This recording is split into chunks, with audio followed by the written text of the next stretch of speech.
Gracias a los anfitriones que hoy tenemos, porque hemos escuchado mucho de su centro, venimos con ese ánimo e interés de saber cómo están organizados, pues con el mismo ánimo de lo que nosotros podamos aportar estará siempre encima de la mesa, y lo que podamos escuchar, pues con la mejor de nuestras intenciones también intentaremos trasladarlo y poner en conocimiento de las personas que trabajan con nosotros. Pues sin más, yo creo que Juan Sanabria, presidente de Philips, pues nos va a dar más palabras. Bueno, pues yo simplemente 2 minutos también, solo para apoyar lo que decía el doctor Barroeta, Joseba, que Philips el único papel que tiene aquí es el de contribuir y dinamizar el Club Gertec. Para nosotros la verdad es que es un placer siempre, en la medida de lo posible, contribuir y traer temas que sean importantes y de máxima relevancia y actualidad. El de la oncología, sin ninguna duda, lo es. Ayer hablábamos todos, lo sabéis, no hace falta que profundice en esto, que se va a convertir en la primera causa de muerte en el primer mundo, por lo menos, dentro de muy pocos años. Y no podía ser de otra manera que una empresa como Philips, dedicada a mejorar la vida de las personas a través de la innovación sanitaria fundamentalmente, pues haya decidido que la oncología es una prioridad. Y después veremos pues muchas de las cosas que estamos trayendo al mercado, que es fundamentalmente tecnología que permita el diagnóstico muy precoz, muy preciso, que permita que sea personalizado, que los tratamientos sean cada vez más personalizados, menos agresivos y teniendo en cuenta el aspecto personal y humano de todo este proceso.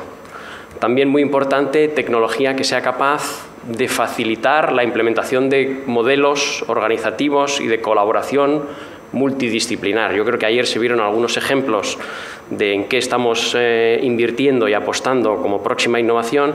Veremos mucho más. Tecnología que facilite esta colaboración y la puesta en común de gran cantidad de información procedente de anatomía patológica, de la radiología, por supuesto, donde ya hemos estado toda la vida, de la genómica, de la historia clínica electrónica, que seamos capaces de gestionar y explotar toda esta información para hacer de nuevo tratamientos mucho más precisos y personalizados. De todo ello vamos a hablar con unas excelentes presentaciones de los que son verdaderamente los protagonistas, del doctor Celso Matos, que ahora presentaremos, y del doctor Parreira. Pero antes de eso, damos la palabra al vicepresidente y alma mater de la organización en la que estamos hoy, líder en el mundo en muchas cosas, pero seguramente también, y por supuesto en oncología, que es el doctor Silveira, y que nos dará la bienvenida y nos dirige unas palabras a todos nosotros. Gracias.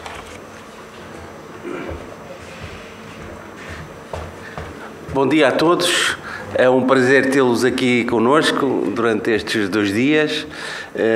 Eu tenho, ao contrário do doutor, eu não conheço ninguém, portanto, praticamente não conheço ninguém, e tenho outra vantagem, não sou médico nem administrador hospitalar, porque estou mais à vontade para falar daquilo que eu julgo que pode ter algum interesse para depois uma visita que se seguirá sobre quais foram as grandes linhas mestras que a Fundação Chapalimau seguiu na construção deste centro e na atividade que aqui prossegue. Nós aqui na Fundação prosseguimos fundamentalmente 2 atividades, uma atividade de investigação e uma atividade clínica. Na atividade de investigação temos 2 áreas onde nós desenvolvemos a pesquisa, na área da oncologia e na área das neurociências. E depois na área da clínica temos única e exclusivamente, ou praticamente, só oncologia. O que é que nós pretendemos fazer ao juntar aqui a investigação com a clínica?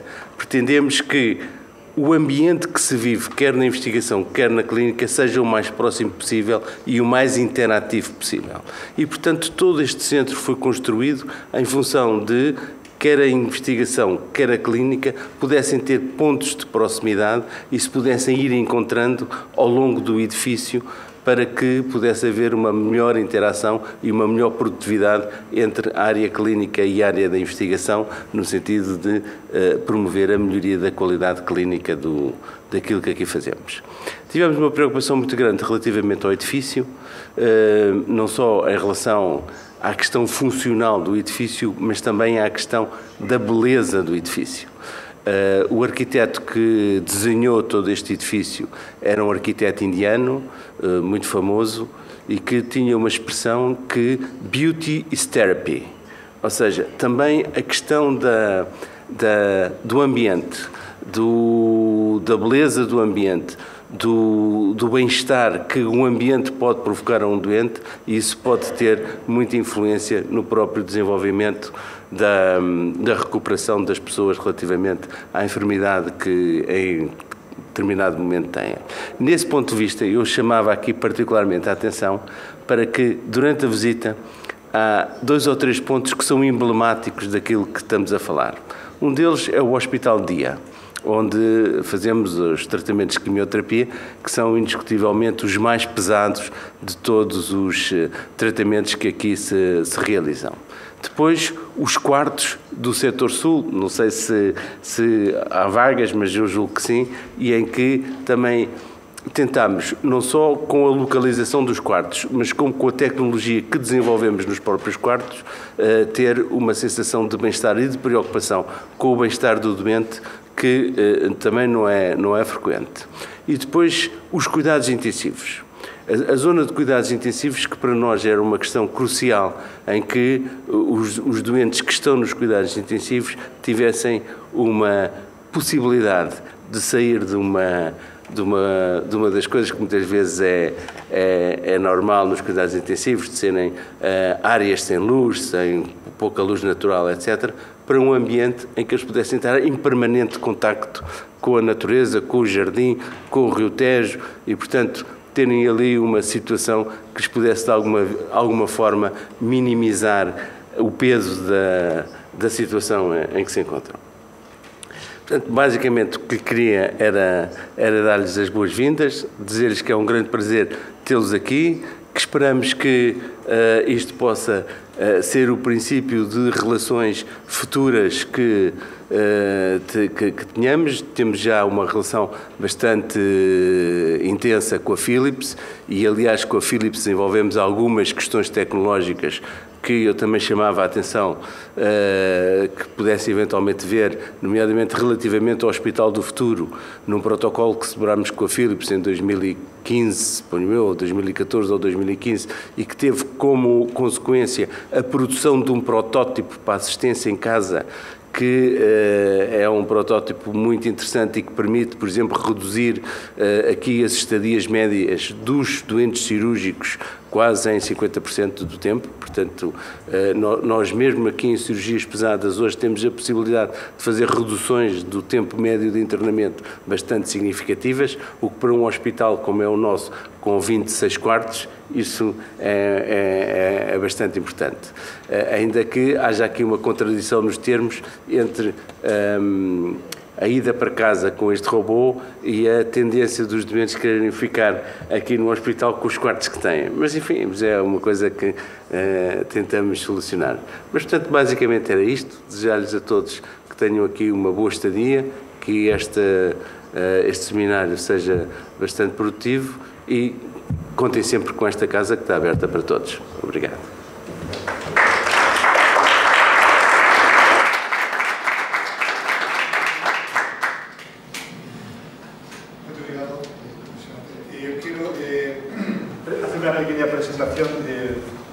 Del doctor Matos, el profesor Matos, Celso Matos hizo el medical degree con cum laude en la Universidad de Bruselas, pasó a desarrollar su especialidad en radiología en el Universidad de Erasmus de Bélgica y se especializó en resonancia magnética. Profesor de la Erasmus University, en 2015 vino a Champalimaud a desarrollar el proyecto. Tiene más de 100 publicaciones y bastante reconocimiento, miembro del board de varias publicaciones especializadas en radiología, y ha sido reconocido por la Escuela Europea de Radiología como mejor profesor en 2014, aparte de otros reconocimientos tanto en el área de la resonancia y de la imagen como también de la investigación. Por lo tanto, damos la palabra al profesor Matos.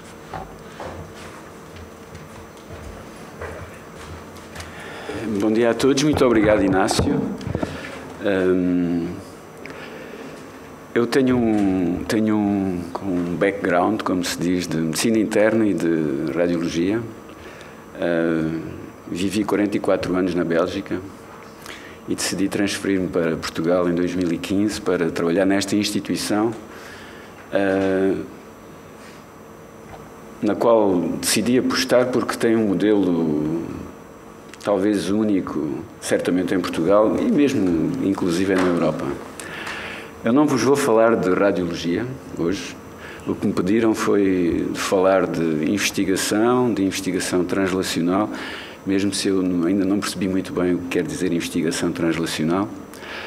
E penso que a minha apresentação será um bom complemento do professor António Parreira, o nosso diretor clínico, que provavelmente fará uma apresentação mais centrada sobre a organização clínica, os modelos multidisciplinares, o trajeto do paciente oncológico e a decisão terapêutica.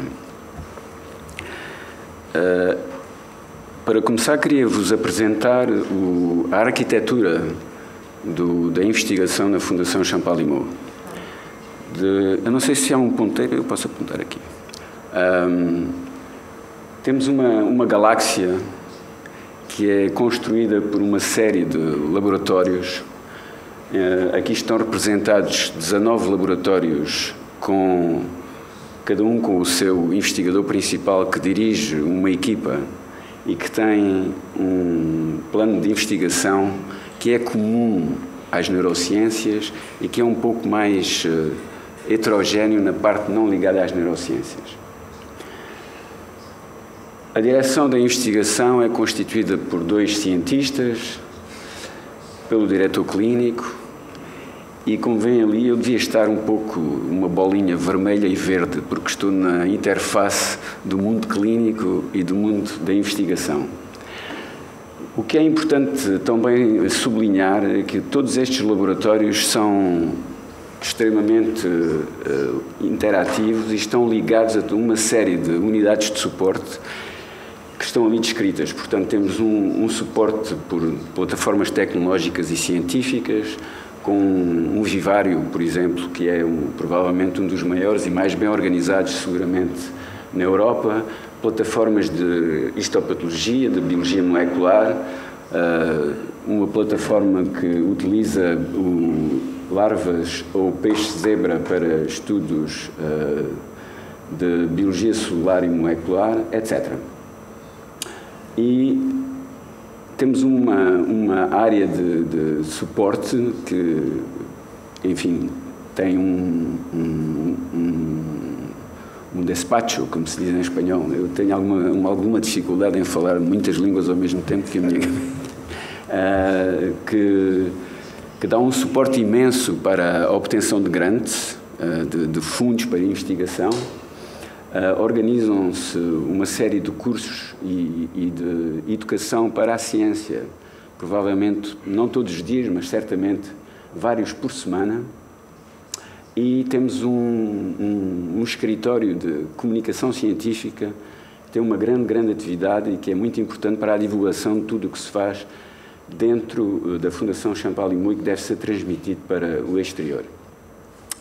Como eu vos disse, a Champalimaud Research já foi sublinhado pelo Dr. Silveira Botelho, tem 2 áreas. Uma que é o programa de neurociências, que, de um modo muito geral, estuda a ligação entre o comportamento e os processos neuronais que estão na base de uma série de comportamentos. E temos um segundo programa que foi criado mais tarde, que se chama Biologia de Sistemas e Metástases. Provavelmente que foi dado este nome porque na área oncológica as metástases podem ser o denominador comum de toda a investigação clínica e em parte também da investigação fundamental. Mas basicamente o que este segundo programa tenta estudar ou estuda é a ligação entre como manter um corpo saudável e porque é que o cancro é disseminado. Portanto, entender esta ligação a partir de que momento é que há a emergência de um cancro e a sua disseminação. A investigação translacional, em geral, é entendida como investigação entre ciência básica e a clínica, mas aqui também há investigação entre estes dois grupos. Ou seja, há intercâmbio permanente entre os dois grupos. E eu queria só ilustrar-vos tanto o intercâmbio entre estes dois grupos como o intercâmbio entre a clínica e a investigação fundamental e como, com os exemplos que vos vou dar, para entenderem como nascem as questões e como nasce a interação entre o grupo clínico e o grupo de investigação. Dois laboratórios que estão envolvidos nos dois grupos estudaram recentemente no modelo de mosca em que se desenvolveu uma doença de Alzheimer, estudaram, do ponto de vista celular, o que é que acontecia a nível neuronal. E encontraram uma coisa que é extremamente interessante, porque é completamente fora daquilo que se costuma entender na doença de Alzheimer. Ou seja, que há neurónios que são removidos da cena e o facto de fazer desaparecer esses neurónios protege contra a deterioração cognitiva e motora na doença de Alzheimer, pelo menos nos estadios precoces. Portanto, isto é um exemplo de como a biologia celular e a utilização de um modelo animal que tem, apesar de ser uma mosca, tem um modelo neuronal que é muito semelhante à doença no humano, em que se descobre uma nova base biológica nesta doença terrível que afeta milhões e milhões de pessoas no mundo inteiro. Um outro exemplo que eu queria sublinhar é o Laboratório de Imunofisiologia. O Laboratório de Imunofisiologia estuda essencialmente a homeostase a nível de barreiras mucosas e criou um conceito que é um conceito de interação de células imunes e células neuronais, ou seja, o conceito de uma unidade neuroimune. A unidade neuroimune que eles estudam, existem várias barreiras mucosas, tanto a nível do pulmão, a nível do intestino, onde provavelmente com a pele, com a derme, é a maior barreira mucosa que temos, e também ao nível do tecido adiposo. Isto é muito importante porque estas unidades neuroimunológicas são reguladores essenciais da homeostase e da fisiologia no nosso corpo. São unidades muito complexas, como podem ver aqui, há uma quantidade de células e de entidades neuronais muito complexas e muito interativas. Mas o que é interessante é que o que o time deste laboratório descobriu é que, em certa medida, o sistema imune é aquele que vai combater a infecção, por exemplo, a nível de uma barreira mucosa qualquer, por exemplo, ao nível da barreira intestinal, mas é o sistema neuronal que vai dar a ordem para que o sistema imune combata a infecção. Eu falo-vos disso porquê? Porque aqui houve imediatamente uma interação possível com desenvolvimentos clínicos recentes. E, por exemplo, uma etapa fundamental que está a acontecer é como tratar o síndrome metabólico. E sabem que hoje em dia, talvez saibam, não sei, a possibilidade de ressecar a mucosa duodenal. O duodeno é uma espécie de centro de sinalização da resistência à insulina e que está na origem de todos os síndromes metabólicos, seja diabetes tipo 2 ou até a doença esteatoinflamatória hepática não alcoólica, que provavelmente vai ser a maior causa, a breve prazo, da ocorrência de tumores hepáticos primitivos. E, portanto, aqui há um estudo que já foi realizado, e até por um dos nossos colaboradores, em que a ressecção da mucosa duodenal trata a resistência à insulina, a diabetes tipo 2 e a esteatohepatite não alcoólica.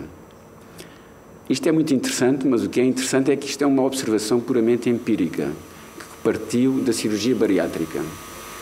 E o que foi feito aqui foi estabelecer um protocolo com o laboratório de imunofisiologia para entender qual é o mecanismo a nível da mucosa duodenal que permite explicar este conceito terapêutico, que também tem uma ligação com a radiologia moderna, ou seja, podemos hoje monitorizar, por exemplo, com ressonância magnética, o efeito destes tratamentos. Este é um primeiro estudo que já foi realizado em poucos doentes, em que vêem que a ressonância magnética permite medir, quantificar a redução da carga adiposa no fígado ou a correção do diabetes de tipo 2 a nível pancreático. Portanto, temos aqui uma interação de três campos: o campo da terapia endoscópica, o campo da imagem diagnóstica e o campo da imunofisiologia num laboratório fundamental. Mas tudo isto nasce por quê? Nasce por iniciativa individual. Isso é uma coisa, um conceito que eu gostava muito de frisar, porque talvez esse seja o conceito que é preciso mudar, em particular quando se trata não tanto nesta instituição que tem um pequeno volume, mas em instituições de maior dimensão, em hospitais universitários onde as equipas multidisciplinares são enormes e onde os laboratórios são enormes e muitas vezes sem comunicação. Outro aspecto que eu queria mostrar aqui é o do laboratório em que se utilizam larvas de peixe-zebra, nas quais se vão construir modelos tumorais a partir de tecidos humanos. Portanto, é um dos aspectos fundamentais nesta instituição, é o facto de termos a clínica debaixo do mesmo teto que a investigação fundamental, e o facto que é muito atraente para qualquer investigador fundamental de dispor de tecidos humanos para fazer a sua investigação e fazer uma espécie de bypass do modelo animal. Neste caso, combinam-se as duas coisas. Há um modelo animal e um tecido humano. Cria-se um modelo tumoral na larva de peixe-zebra e estes investigadores o que estão a fazer é, numa certa medida, determinar qual é o perfil de quimiosensibilidade em drogas que são utilizadas atualmente na clínica, neste caso aqui, nesta publicação, no cancro coloretal, e ver em diferentes linhas celulares qual é o perfil de quimiosensibilidade que permitirá, então, no caso do doente depois, ter uma atuação mais precisa em função do cancro e do tipo de linha celular que vem a demonstrar. Um outro laboratório é o laboratório que se chama de Oncologia de Sistemas, de Bruno Costa e Silva, que essencialmente tenta compreender como as células não tumorais e as células tumorais interagem, e muito centrado num mecanismo de troca a partir de vesículas extracelulares que são como transportadores, comboios, aviões, autocarros, carros, chamem-lhe o que quiserem, de comunicação, são formas naturais de comunicação intercelular, mas que se modificam quando existe um cancro. E estes investigadores agora estão a desenvolver modelos animais onde se poderá estudar a iniciação tumoral, a gênese tumoral, a progressão do tumor, o desenvolvimento de metástases em combinação e com a caracterização destas vesículas extracelulares que se chamam de exosomas, que podem ser avaliadas através de biomarcadores sanguíneos, das chamadas biópsias líquidas, ou então, como eles nos pediram, de avaliar eventualmente com métodos de imagem.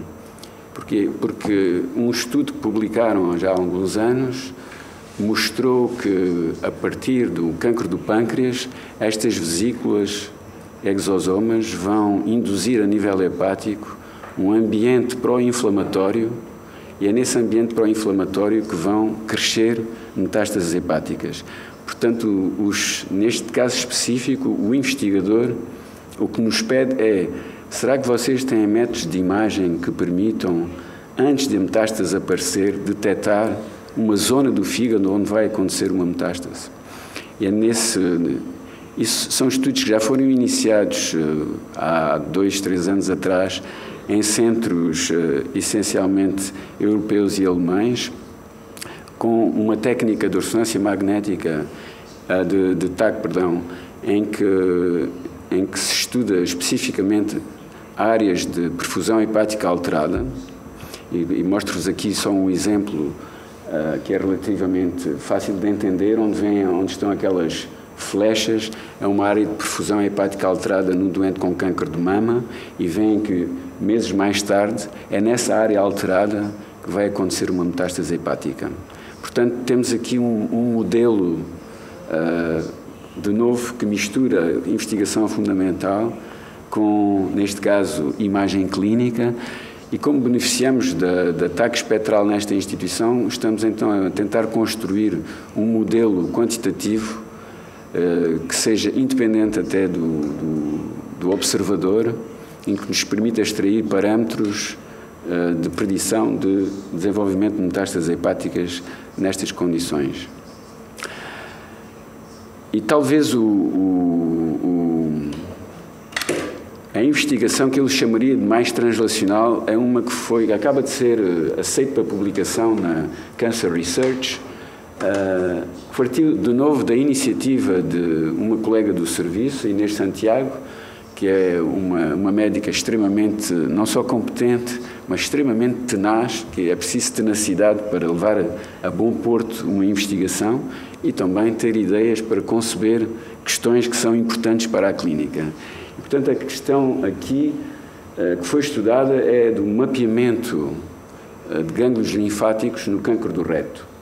Como sabem ou não, é importante saber se o cancro do reto está associado a um gânglio linfático maligno ou benigno, porque isso tem uma implicação evidente não só na recidiva local, mas também na sobrevida do doente a longo prazo. O que fizemos foi, a partir do laboratório de ressonância magnética experimental e pré-clínica, que é liderado pelo Dr. Noam Shemesh, veem que este laboratório é um laboratório extremamente tecnológico e provavelmente único também na Europa. Dispomos de 3 ímãs que vão de 1 Tesla a 16.4 Tesla. O ímã 16.4 Tesla é um ímã vertical e que essencialmente serve para fazer histologia com imagem, a partir da ressonância magnética. O que fizemos foi de pegar no tecido operatório, que vem aqui à vossa esquerda, é uma reseção do tumor do reto com a gordura que o envolve, o Total Mesorectal Excision, e a partir desse espécimen isolar os gânglios e estudar numa primeira fase, no pequeno ímã de 1 Tesla, qual seria o comportamento do ponto de vista do sinal magnético de um gânglio maligno e de um gânglio benigno. E o que vimos com grande surpresa foi que a aplicação de uma sequência muito simples, que é utilizada na clínica, permitia ver que o decrescimento do sinal era completamente distinto se se tratava de um gânglio benigno ou de um gânglio maligno. E a partir desta observação, avançámos então para questões mais fundamentais, quais seriam as diferenças tecidulares dentro de um gânglio que permitiriam explicar este comportamento de sinal. Isso era uma questão à qual queríamos responder. E a segunda, apesar dos campos magnéticos serem tão distintos, ver se era possível fazer a translação dos achados experimentais e pré-clínicos para uma ressonância magnética clínica.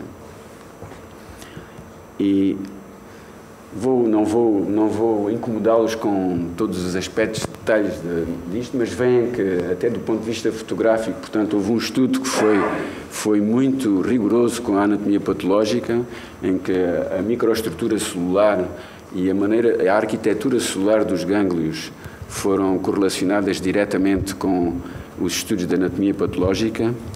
E veem aqui neste exemplo, porque é muito fácil que um gânglio benigno e um gânglio maligno tenham um comportamento distinto. Fomos um pouco mais longe de ver também qual era a contribuição da celularidade ou da distribuição nuclear dentro da célula que tinha mais impacto ao nível da investigação em ressonância magnética e do decrescimento do sinal, e veem que, em termos estatísticos, um gânglio benigno e um gânglio maligno têm comportamentos completamente diferentes. E, portanto, a partir destas observações, transferimos a sequência para a ressonância clínica e aparentemente funciona mesmo que o campo magnético seja mais baixo. E veem que temos um decrescimento do sinal, da intensidade de sinal nos gânglios benignos e nos gânglios malignos que é completamente distinto. O que eu queria frisar aqui, e isto penso que é importante, é que este trabalho implicou esta gente toda. Portanto, implicou técnicos, implicou médicos, cirurgiões, investigadores fundamentais. Portanto, é uma colaboração difícil de pôr em prática, mas que dentro de uma instituição como a nossa, em que a interação e a proximidade entre a clínica e a investigação básica existe fisicamente, permite realizar este tipo de trabalhos.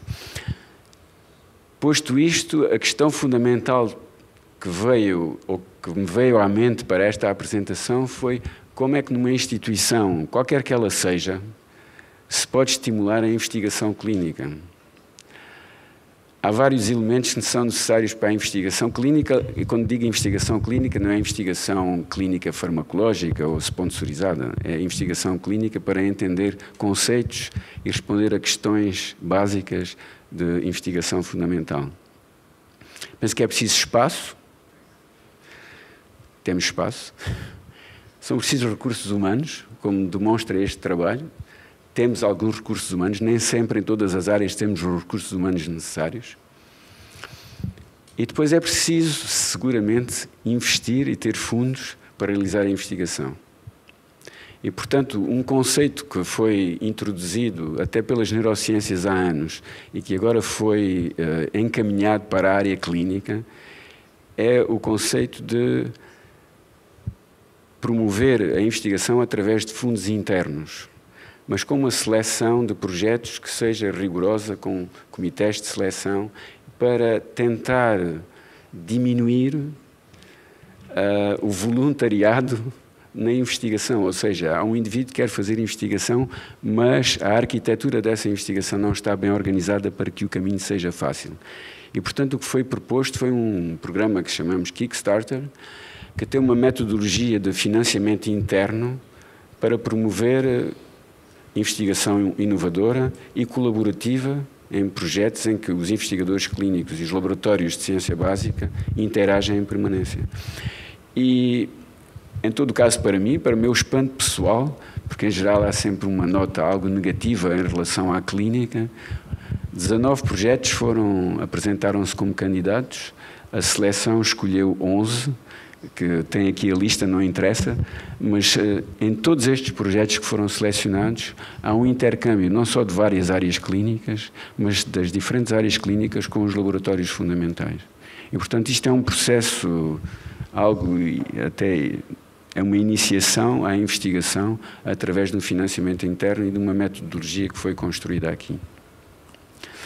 Este é um dos aspectos. O outro aspecto para fazer investigação pode ser de construir a investigação à volta de um programa em que a clínica e as questões fundamentais se podem dar as mãos, porque há questões fundamentais que não estão resolvidas. E uma das áreas que foi escolhida até pela administração e pelo board da Fundação foi o cancro do pâncreas. E, como sabem, o cancro do pâncreas é um cancro terrivelmente agressivo, com uma sobrevida péssima, mas em que continuamos sem conhecer o que acontece do ponto de vista da biologia tumoral. Não temos biomarcadores específicos para grupos de risco e, portanto, todo este programa vai reunir uma série de atores para tentar identificar não só quais são as características biológicas dos diferentes tumores do pâncreas, porque não têm todos o mesmo comportamento, mesmo que se trate globalmente de um adenocarcinoma, mas têm comportamentos diferentes em função dos indivíduos, e escolher novos alvos terapêuticos, ver quais são os subtipos moleculares que estão por detrás da sobrevida maior ou menor de um doente e fazer com que tenhamos tratamentos mais específicos nesta área. Portanto, isto é um apanhado muito global do que acontece na instituição. Foi uma seleção que eu realizei de mais ou menos com algum viés, porque sou eu que a realizo, mas é mais para vos dar um suporte para uma discussão que podemos eventualmente ter. Pronto, muito obrigado então pela vossa atenção.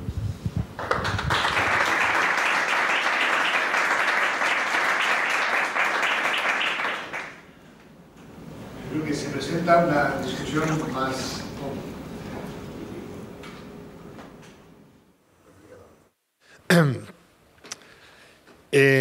Quizá, digamos, es verdad que la especificidad de la Fundación Champalimaud es la excelencia en la investigación y los recursos. Yo creo que es verdad que en los centros donde trabajamos, donde trabajáis, probablemente es más la asistencia, la presión en la asistencia que la especificidad. Pero yo creo que quizá me gustaría desarrollar un poco una discusión acerca de qué es utilizable de esta base de creación de como dice el profesor Matos, Celso Matos, de programas de cómo poner fondos o cómo ayudar a estos investigadores y cómo acercarnos de la investigación básica al el conocimiento integral de la enfermedad. Tenéis grupos en los hospitales de investigadores. ¿Cómo gestionáis esto?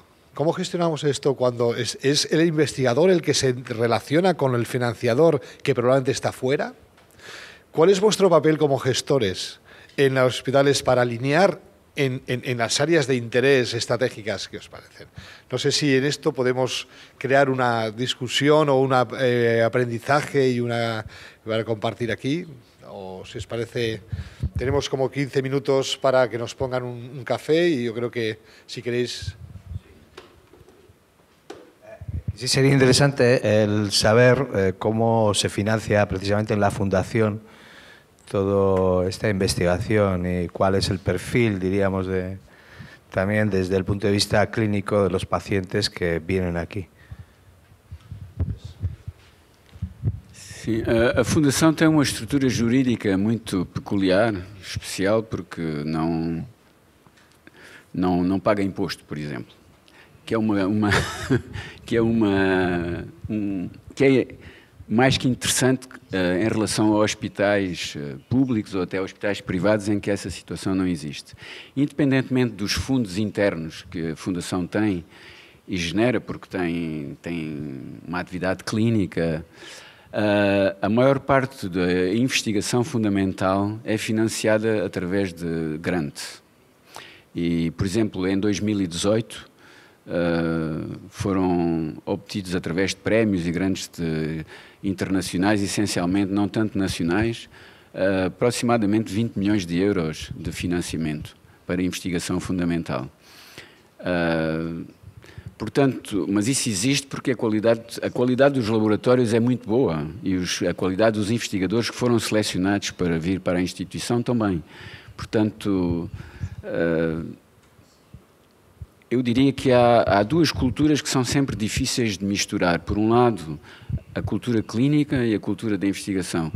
A atividade clínica tem vindo a crescer constantemente e o professor António Parreira certamente vos mostrará exemplos inúmeros da atividade clínica da instituição, o que faz com que não haja tempo protegido para o clínico para fazer investigação. Portanto, uma das condições essenciais e que também está contemplada nesta última parte que eu vos mostrei do Kickstarter Program é libertar tempo de investigação para o clínico. O clínico não pode estar a fazer consulta, a operar, a fazer exames de diagnóstico e depois, agora tenho uma hora livre e vou fazer investigação para o laboratório. Não é assim que funciona, porque se for assim, o que é que vai acontecer? O investigador fundamental, que é quem dirige o laboratório, vai utilizar o clínico como um técnico. Não é essa a missão do médico, nem do clínico, nem é esse o interesse que ele tem em realizar a investigação. Portanto, tem que haver tempo protegido, e pode ser um tempo completo, pode ser um tempo parcial, mas tem que haver regras e um horário fixo para fazer investigação em conjunto com o laboratório. Outro aspecto que é importante e que eu não sublinhei é, e isso existe na área das neurociências, nas neurociências há um programa de doutoramento que está instaurado há vários anos e que funciona muito bem não sei, não vos sei dizer de cor quantos doutorados saem por ano desse programa, mas são vários. E agora está a tentar-se implementar um programa idêntico na parte clínica, na parte médica, porque é evidente que não é porque se quer fazer investigação que se faz investigação. Tem que se ter bases para fazer investigação, que sejam bases de biologia celular, de biologia molecular, bases de conhecimento epidemiológico, de conhecimento estatístico. Portanto, é um programa que tem que abranger todas essas valências de formação à investigação, e é o que está agora a ser construído na parte clínica para, numa certa medida, o que nós estamos a fazer é replicar o que aconteceu nas neurociências fundamentais, porque foi um modelo que mostrou em 10 anos que tinha muito sucesso. Não tinha só sucesso em termos de descobertas, tinha sucesso em termos de fundos que conseguiu atrair e teve sucesso, evidentemente, em termos de implicação eventual, não a curto prazo, mas a médio e longo prazo, na doença neurológica.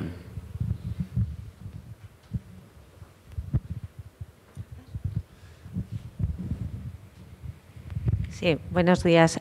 Yo quería hacer una pregunta, dado que es un centro tan innovador a nivel de Europa. Sí, quería preguntar sobre la accesibilidad de los pacientes. Imagino que cualquier persona que sufre una enfermedad oncológica estaría encantada de ser tratada en este centro, ¿no? Casi a nivel europeo. ¿Qué tipo de pacientes pueden acceder, dado que tenéis estas instalaciones maravillosas? ¿Se trata a la persona de forma integral? ¿Se cuida por la belleza del entorno? ¿Qué tipo de pacientes pueden venir aquí? Como vos disse, eu vivi muitos anos fora de Portugal, portanto penso que a melhor pessoa para falar desse aspecto é o professor António Parreira. Conhece muito melhor o sistema de saúde em Portugal do que eu. Bom dia. Nós somos uma instituição sem fins lucrativos, mas somos uma instituição privada e para fazer tratamentos cobramos aos doentes, mas cobramos com um preço que é relativamente moderado ou modesto comparativamente com outras unidades privadas do país. E fazemos isso porque temos que ter um income da clínica que seja no sentido de sermos autossustentáveis. Os doentes que vêm cá são doentes, portanto, privados ou doentes com seguros de saúde de todos os tipos. E, de facto, a Fundação tem acordo com todas as companhias seguradoras que fazem seguros de saúde no país e temos alguns acordos com companhias internacionais por causa dos doentes internacionais. Além disso, temos acordo com os sistemas que em Portugal cobrem áreas específicas de trabalho, como é, por exemplo, a questão da banca, dos bancários, como é o sistema militar ou o sistema dos funcionários públicos, que em Portugal têm um regime especial que se chama ADSE e que cobre despesas em saúde numa lógica de cofinanciamento. E, portanto, o universo de doentes que cá vêm são todas as pessoas que queiram cá vir. E, de facto, nós temos um departamento de doentes internacionais que tem vindo a crescer e temos, com alguma frequência, doentes que vêm da África, que vêm da Índia, porque temos um relacionamento relativamente próximo na área de trabalho científico com alguns centros na Índia e isso gera alguns doentes que vêm cá fazer tratamento e de vários países europeus que têm vindo a crescer. Nós, o ano passado, recebemos qualquer coisa como 400 doentes no setor do International Patients Office, que é um office que temos para doentes internacionais, porque o problema do doente internacional é muito próprio e tem que ser tratado de forma diferente, tem necessidades logísticas de acompanhamento que os cidadãos portugueses não têm. Não sei se respondi à sua questão.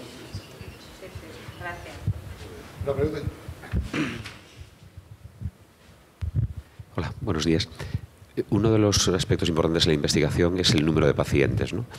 Un centro como este, con las características que acabas de contar de acceso, ¿tiene acceso a ese número suficiente de pacientes o está abierto también a que otros hospitales con más pacientes, los públicos, les puedan aportar casos y casuística para aumentar el N? Isso depende de colaborações individuais que os grupos de trabalho têm.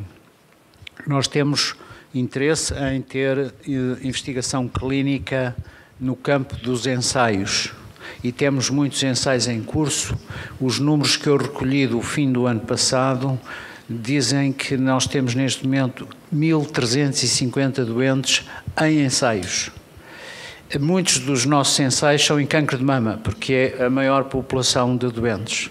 E, de facto, a equipe de mama tem como chefe uma especialista que trabalhou durante vários anos na Bélgica, no Jules Bordet, e tem muita experiência em fazer clinical trials.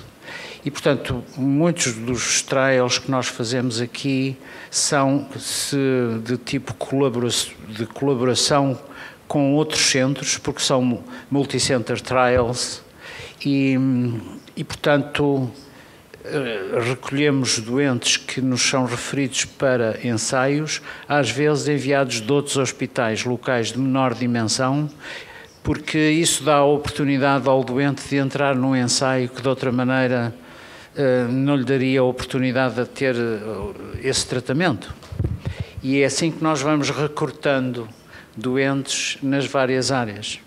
E neste momento temos ensaios em cancro de mama, em cancro de pulmão, em cancro hematológico, em cancro digestivo e temos alguns ensaios de iniciativa do investigador, que é, aliás, o que nós privilegiamos como interesse científico. E isso acontece essencialmente em áreas de diagnóstico por imagem e de tratamento em cirurgia e em radioterapia, essencialmente, onde temos vários ensaios de fase 2 em curso para, enfim, conseguir novas modalidades inovadoras de tratamento com radioterapia, que eu depois poderei falar um pouco mais en detalle cuando... Preguntar sobre algo que en España ha empezado a utilizarse, y especialmente en el área de Galicia, que es la utilización de fondos europeos destinados a la innovación, a la compra de innovación. Encaja bien en los proyectos de investigación, y Portugal, al igual que España, son países receptores de fondos europeos, digamos, en mayor medida que otros. ¿Hasta qué punto la Fundación está utilizando? Porque, por otro lado, hay una complejidad. Siempre se ha planteado que estas cosas, hacer los fondos, es complejo y tedioso conseguir. ¿Cuál es vuestra experiencia? ¿Cuál es su experiencia en esto? Y si realmente es una fuente de oportunidades para desarrollar actividad. Por exemplo, recentemente, esses fundos europeus estruturais, que não são exatamente idênticos aos fundos para investigação, em geral têm um intermediário que é o país. E em Portugal, por exemplo, a região de Lisboa promoveu há pouco candidaturas para esses fundos estruturais. E a Fundação Champalimau candidatou-se e ganhou até um montante bem avultado para a construção de um laboratório de imunoterapia. Por exemplo, isto é um exemplo mais recente que temos cá. Portanto, essas duas vertentes existem e devo dizer que o trabalho do Pre-Award Office tem sido extraordinário, porque são, para já, pessoas muito competentes e depois que sabem identificar exatamente, porque estão em contacto permanente com os investigadores, com a parte clínica e com a direção da Fundação, quais são as áreas de interesse para a Fundação, e não só áreas de interesse, mas áreas em que podemos ter sucesso quando se faz um pedido de fundos estruturais. Portanto, as duas vertentes são contempladas aqui, seguramente. Eu queria também dizer, em complemento do que disse o professor Parreira, e que tem a ver com o recrutamento de doentes. Neste caso não é recrutamento de doentes, mas é a disponibilização de dados para a construção de modelos matemáticos a partir de inteligência artificial, porque eu não falei nisso, mas temos uma plataforma de inteligência artificial que está a ser construída e de radiomics, e em 2 anos conseguimos construir uma rede europeia de 12 hospitais, com os quais temos uma colaboração íntima e que nos enviam os dados, porque, como frisou muito bem, não temos volume de doentes que possa fornecer um número de dados suficiente para a construção de algoritmos e de modelos matemáticos de diagnóstico ou de prognóstico na doença oncológica, por exemplo. Portanto, isso é uma rede que criamos, agora estamos a estendê-la para os países com os quais Portugal, por razões evidentes, em particular o Brasil, tem mais contacto, por mais que não seja pela língua comum, mas, portanto, temos tido algum sucesso desse ponto de vista. Não só os dados atualmente estão a contribuir mais até para que os modelos que estamos a desenvolver sejam mais originais e até um pouco críticos do que aquilo que está a acontecer em geral e que é lido nos média por toda a gente, médicos e não médicos, profissionais de saúde ou não.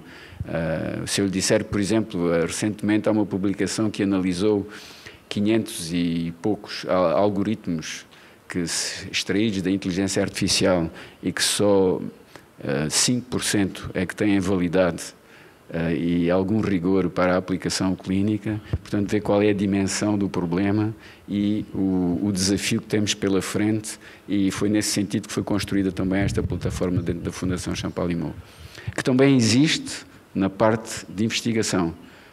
Portanto, há um grupo de investigadores espanhóis, até são liderados por um colega espanhol, que está a utilizar modelos de inteligência artificial para estudos fundamentais. Sim.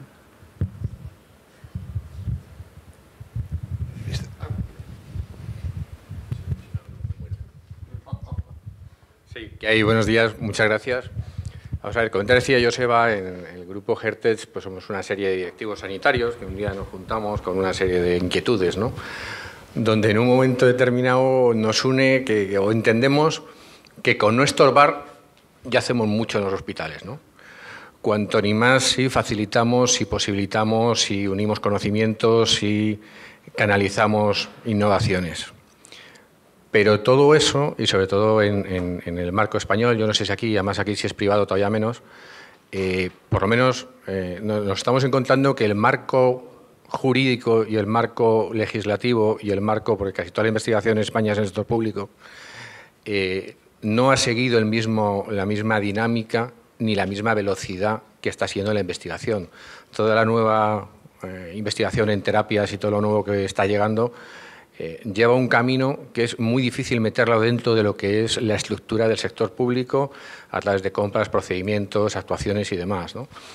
Yo no sé si vosotros tenéis la misma idea o tenéis la percepción de que los próximos 3 o 4 años, yo creo que no mucho más, o somos capaces de cambiar el marco o al final la parte administrativa y la parte va a condicionar muchas veces la investigación porque no se van a poder hacer procesos dentro del sector público porque no se posibilitan jurídicamente ni legalmente, ¿no?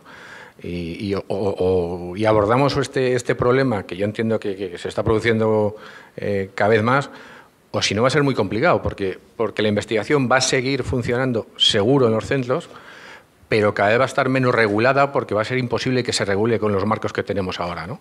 Yo no sé si eso también aquí en Portugal ocurre o no. Sim, penso que é o maior desafio da investigação clínica, estou inteiramente de acordo. Inteiramente de acordo, sim. Resumiu muito bem o problema da investigação clínica dentro de um hospital geral ou mesmo de um hospital de grande dimensão. É esse. E, aliás, isso traduz-se muito facilmente quando tem, por exemplo, um novo biomarcador que pode ser implementado num estudo clínico. Entre a descoberta do novo biomarcador e a começar a sua utilização em pequena escala e a transferência para um estudo clínico, tem pelo menos 10 anos. E todo esse aspecto está relacionado com tudo o que frisou e sublinhou, que é a parte jurídica, a parte de validação, a parte burocrática, etc. Portanto, aqui temos um modelo muito diferente, é distinto, porque é um hospital sem ser um hospital, porque é pequeno e tem um modelo muito centrado na investigação fundamental. Não sei quantos colaboradores a Fundação tem atualmente, mas provavelmente 700, 800.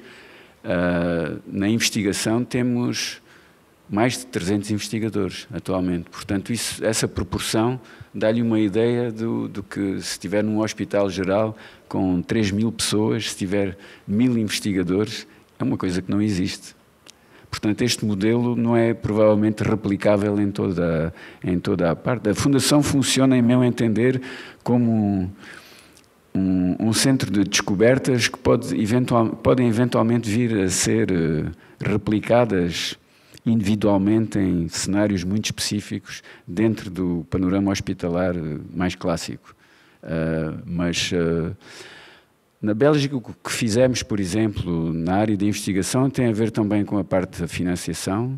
Por exemplo, no hospital universitário onde eu estava, o que a universidade fez foi criar uma fundação científica dentro do hospital que permitia financiar a investigação clínica, pagando ao médico o mesmo salário que ele tinha quando estava a exercer atividade clínica, ou seja, proteger o tempo de investigação pelo financiamento através de uma fundação interna que evidentemente ia buscar fundos também a patrocinadores exteriores e a entidades privadas, porque senão não tem viabilidade financeira nenhuma. Mas foi um dos modelos que se encontrou e que teve muito sucesso, porque conseguiu não só produzir mais investigação, mas conseguiu produzir muito mais doutorados do que nos anos em que não existia essa fundação, etc. Portanto, teve um impacto em qualidade e em quantidade significativamente diferente dos anos anteriores. Mas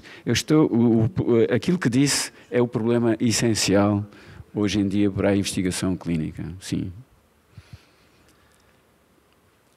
Ou pelo menos para a investigação clínica em larga escala, dentro de um instituto ou de un hospital geral, sí. 2 minutos para el café, pero antes quería hacer una pregunta. ¿Y en España tenéis relación con instituciones en España? ¿Cuáles, si se puede compartir, cuáles son? ¿Cómo ves un poco la oportunidad de trabajar, como veíamos antes, con modelos de pacientes y de información? ¿Crees que es viable? No sé, un poco quiero provocar ahí